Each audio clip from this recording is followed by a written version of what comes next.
For today is the Impudent Laundryman. One day a certain laundryman met Rabbi Menashe ben Rabbi Shimon and called him to his face, and he said to him out loud, "Vinegar, son of wine."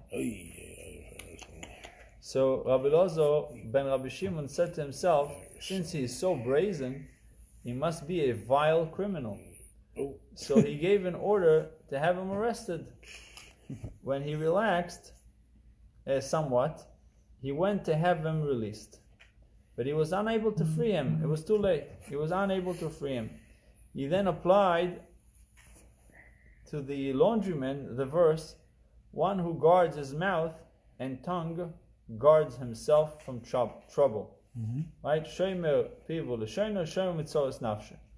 Proverbs 21:23. The Romans hanged him, and Rabbi Menashe ben Rabbi Shimon stood under the gallows and cried. Said his disciples to him, "Rabbi, don't feel bad.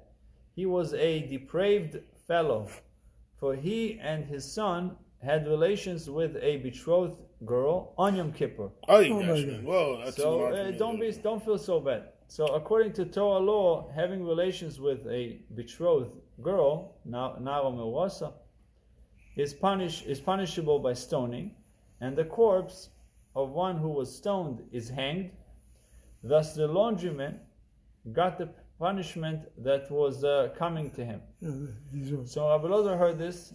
He put his hand on his heart and said, "Rejoice, my heart, if in matters where you were in doubt whether or not the person was guilty, he proved to be thoroughly wicked. How much more are you right in cases when you are certain about something?" Because this is continuation of yesterday, that he was rebuked for catching all the thieves. So he said to his body, "I am sure that neither worms nor decay will have power over me." He was sure that he was free of any wrongdoing. Nevertheless, he later began to worry about the death that he had caused. So they gave him a sleeping potion and brought him into a marble operating room. They opened his abdomen, and many basketfuls of fat were taken out from him. When they then placed in the sun during Tammuz, July, August, the hottest month of the year, and the fat did not decay. The fat did not decay. It should have melted or whatever, become warming. The Gemara asks, but fat never decays.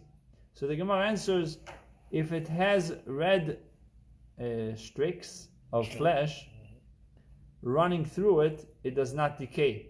But here, although it didn't have. But if it has, the Gemara answers, if it has red streaks of flesh running through it, it does decay. But here, although it did have red streaks, it did not decay. When he came out of the anesthesia, Rabbi Menashe ben Rabbi Shimon applied to himself the verse, "My flesh too rests in confidence." Psalm 16:9. The same thing happened to Rabbi Shmuel ben Rabbi Yossi. He too was put in charge of catching thieves. One day Elijah met him and admonished him, "How much longer you are going to hand over the people of our God to be executed?" "What can I do?" he replied. "It is an imperial decree." Replied Elijah, "Your father, who defied Emperor Hadrian, ran away to Asia. You ran away to Ludkia. So run away from them." When Rabbi Shmuel ben Rabbi Yossi and Rabbi Menashe ben Rabbi Shimon met and stood waist to waist, they were very big guys.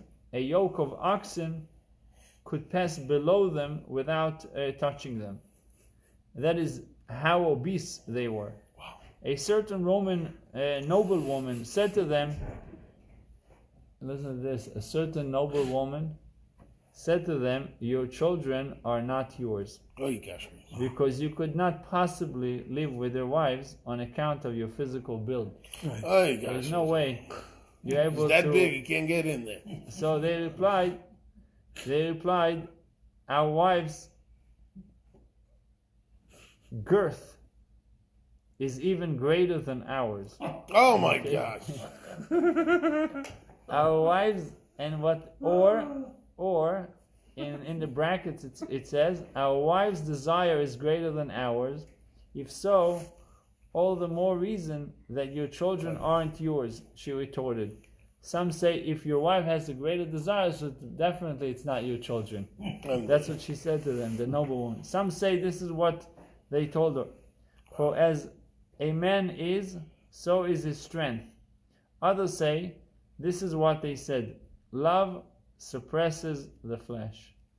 The Gemara asks, but why did they have to answer her at all? Doesn't it say, do not answer a fool according to his foolishness? Proverbs 26:4. The Gemara says they wanted to make it clear to her that so that she should not malign the reputation of the children. What did you say earlier? Amorosa? What does that mean? Amorosa? Amorosa? You said something that's Amarusa. Amarusa. No, Saboso. So you said something No, earlier. Nara Amarusa. She was a Nara Amarusa. Nara Amarosa, yeah. What does She that was mean? engaged girl, and she was betrothed. That's betrothed girl, okay, which okay. means those days betrothment was like marriage. So this guy, the guy that was hanged, he had an encounter with her on Yom Kippur. Him and his son. Maybe you didn't know the date. I mean his son.